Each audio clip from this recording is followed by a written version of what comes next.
Olá, pessoal. Muito obrigada ao EAC pelo convite em participar como palestrante, nesse encontro que é tão importante para a iniciação científica, para a pós-graduação. Meu nome é Bianca Alves Corrêa, eu sou docente do mestrado em Agronegócio Sustentável da Unidep, em Campo Grande, no Mato Grosso do Sul. E a palestra que eu fui convidada para ministrar para vocês é sobre microbiota do solo, interações, bioindicadores e potencialidades para a agricultura. Então, cada vez mais tem sido ressaltado e falado sobre como nós vamos alimentar o mundo usando menos área. Será que essa seria a ideia?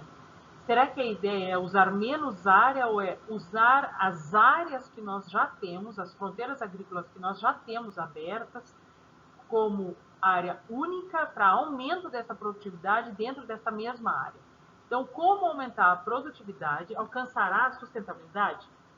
Então, isso é possível?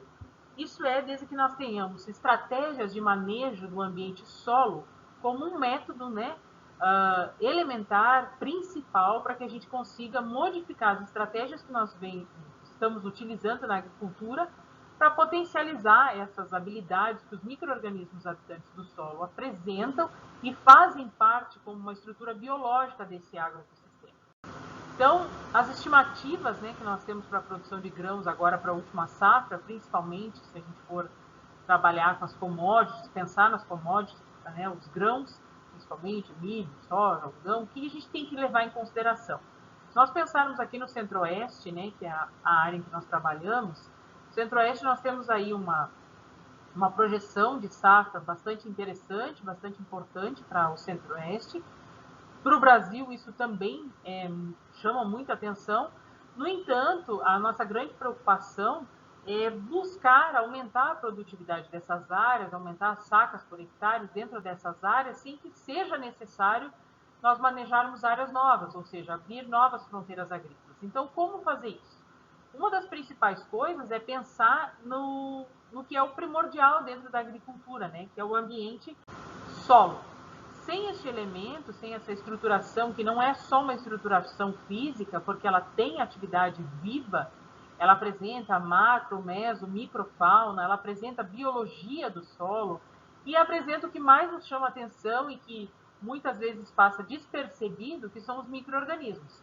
Os micro-organismos apresentam N habilidades e estratégias de sobrevivência para se manter nesse ambiente solo, buscando se desenvolver, buscando se nutrir por diferentes estratégias, sejam elas produção de enzimas, sejam elas atividades relacionadas à rizosfera junto com as plantas cultivadas, ou seja, todas essas plantinhas que nós estamos vendo aí nessa imagem, elas com certeza apresentam atividade microbiana ativa no seu sistema rizosférico, no seu ambiente rizosférico.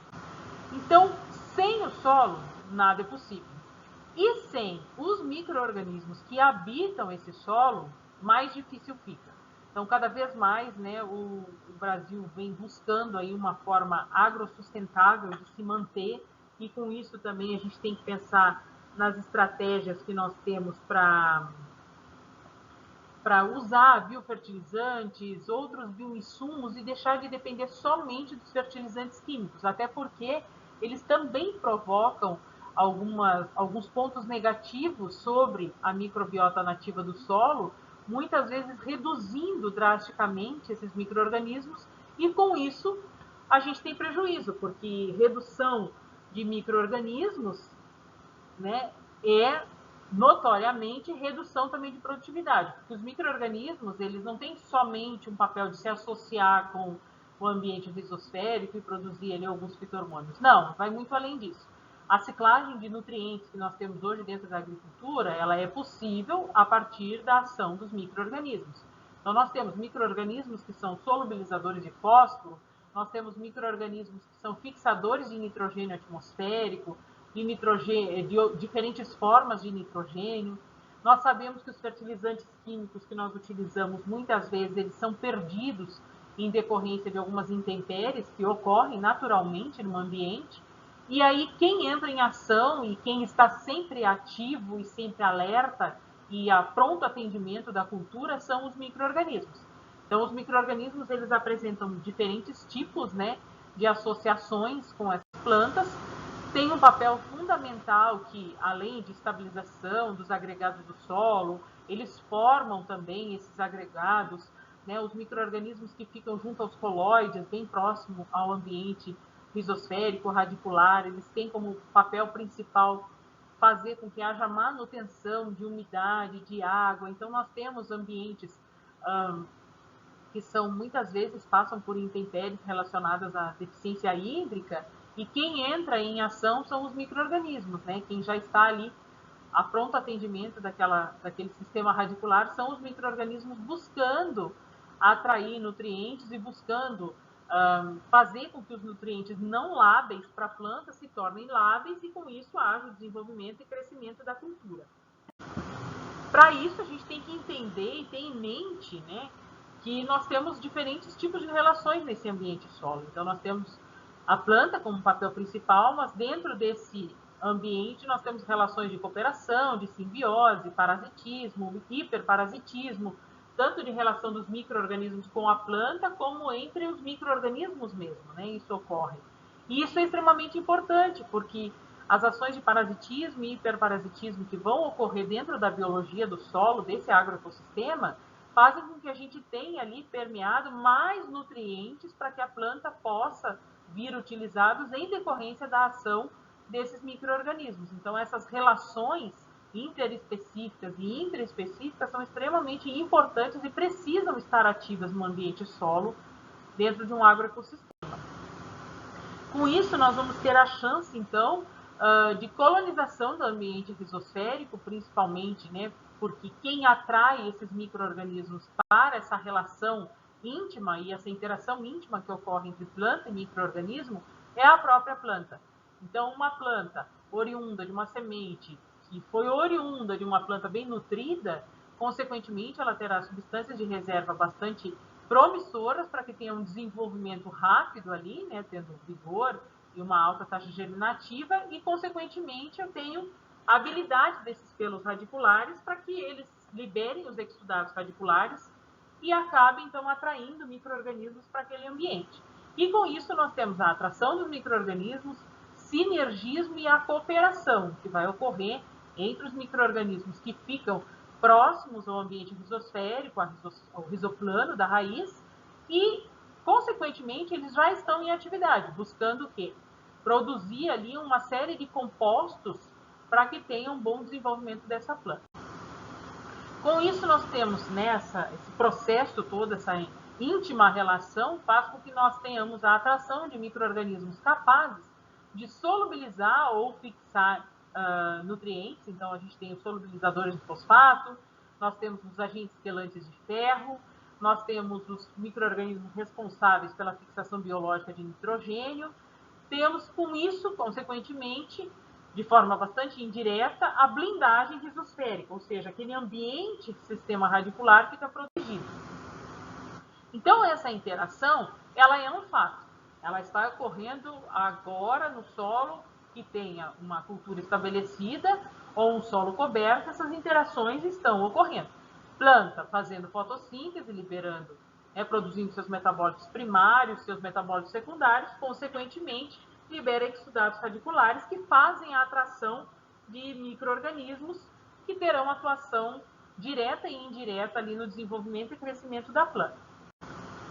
E uma outra estratégia que a gente sempre tem que pensar é que para que eu tenha tudo isso funcional e funcionando muito bem, com bastante atividade, com bastante eficiência, eu tenho que pensar nos sistemas de manejo e as interações microbianas. Então, a escolha da cultura, a escolha das estratégias de manejo que eu vou realizar naquela área são essenciais para que eu tenha o estabelecimento, a aumentação, né, a bioaumentação e o estabelecimento dos micro-organismos nativos daquele solo.